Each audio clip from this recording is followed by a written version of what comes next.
पहली बार हनी सिंह ने भोजपुरी लाया अपने रैप सॉन्ग में, और ये 5 दिनों से गाना 1 नंबर ट्रेंडिंग यूट्यूब पे चल रहा है। बहुत ही ज़्यादा बवाल हो रहा है, बहुत ही ज़्यादा हिट हो रहा है।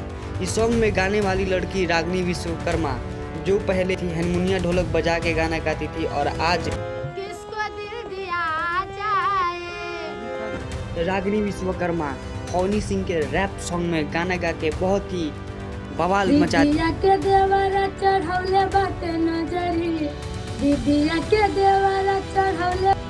हालांकि बहुत चर्चे में है रागिनी विश्वकर्मा, बहुत ही ज़्यादा इंटरव्यू लिया जा रहा है इनसे, बहुत ही फेमस हो चुकी हैं, लोग बहुत पसंद कर रहे हैं इस गाने को। इंस्टा, यूट्यूब, फेसबुक, हर जगह बस यही गाना बज रहा है, दीदिया के देवरा। और हाँ, कहा जाता है कि किस्मत कब पलट जाएगी कोई किसी को नहीं पता, और ये आज रागिनी विश्वकर्मा के साथ हुआ। तो ऐसे जानकारी आप लोग के बीच पहुंचती रहेगी। हमारे चैनल को सब्सक्राइब कीजिए और बेल आइकन घंटी को जरूर दबाएं।